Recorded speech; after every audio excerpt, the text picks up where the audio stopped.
Hello everyone, আসসালামু আলাইকুম। কেমন আছেন সবাই? আশা করছি সবাই ভালো আছেন। আজকে আমি একটি ডেইলি ব্লগ নিয়ে আসলাম। তো প্রথমে আমি একটু মর্নিং ওয়াকের জন্য হাঁটতে গিয়েছিলাম পার্কে। তারপর বাসায় চলে আসলাম। বাসায় এসে নাস্তা বানাবো, এর জন্য ডো করে নিয়েছি। তারপর একটু এই যে বারান্দায় গেলাম, বারান্দায় এই গাছগুলো একটু দেখতে গেলাম।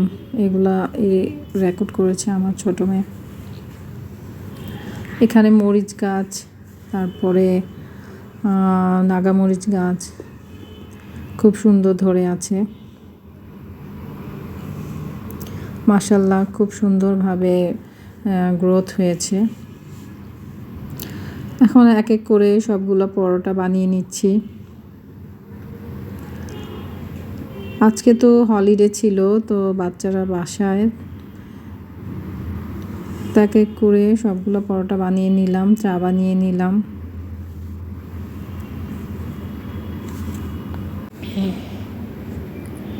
তো বাচ্চারা আবার পরোটা বেশি পছন্দ করে, এই জন্য রুটিটা কমই পছন্দ করে।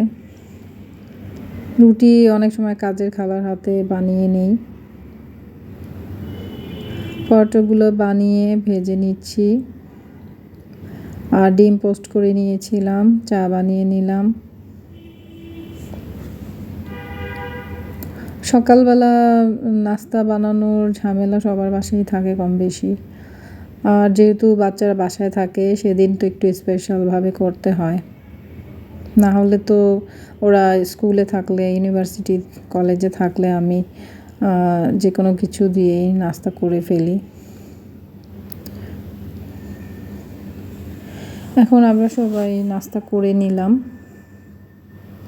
আর হাউস ওয়াইফদের তো সবসময় রান্না বান্না এগুলারই ব্লগ থাকে, এগুলাই আপনাদের সাথে শেয়ার করবো। আশা করছি ভালো লাগবে। আর যদি ভালো লেগে থাকে লাইক, কমেন্ট, শেয়ার আর সাবস্ক্রাইব করবেন আমার চ্যানেলটাকে। এখন রান্নার জন্য চলে আসলাম কিচেনে। তো রান্না করার জন্য আমি আগে পেঁয়াজ কেটে নিলাম। আজকে আচারি গোশত রান্না করব, তো সেজন্য আগে সব গরম মশলা দিয়ে নিলাম, দিয়ে তারপর গুঁড়া মশলাগুলো দিয়ে নিলাম। এখন গরুর গোশতটা দিয়ে নিচ্ছি, ভালো করে কষিয়ে নিব।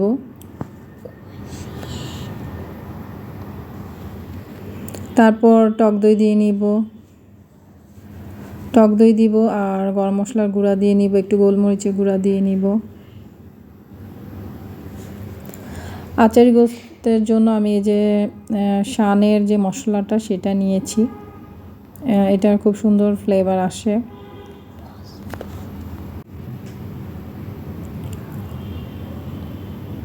শানের মশলা দিয়ে দিলাম, তারপরে ভালো করে আর একটু সিদ্ধ করে নিব। এখন টক দই দিয়ে নিলাম। তো সবাই তো কম বেশি পারে না ওভাবে, আমি রেসিপি বলছি না, তো আমি যেভাবে রান্না করছি সেটাই শেয়ার করছি।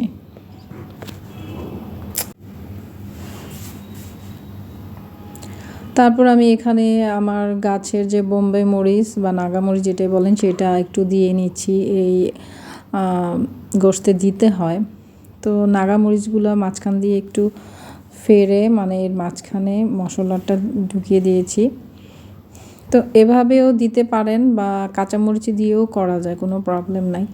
যদি নাগামরিচ না থাকে তাহলে কাঁচামরিচ দিয়ে করলেও হবে। তো পোলাও চালটা ভেজে নিচ্ছি। এদিকে আমার গরুর গোশত প্রায় হয়ে গেছে, পোলাও হয়ে গেল।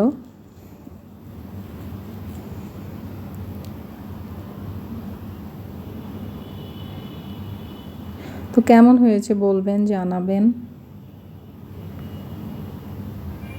তারপর সন্ধ্যায় একটু পটেটো চিজ বল বানালাম। তো এখানে মাঝখানে আমরা চিজ দিয়ে নিয়েছি আমি। তো এক এক করে ভেজে নিচ্ছি। এটা আমার বাচ্চাদের ভালোই লেগেছে, বলল মজাই হয়েছে। তো একটা ভেঙে আমি দেখাচ্ছি আপনাদের। তো আজকে আমার ভিডিওটা এ পর্যন্তই। সবাই ভালো থাকবেন, সুস্থ থাকবেন, আমাদের জন্য দোয়া করবেন। আল্লাহ হাফেজ, আসসালামু আলাইকুম।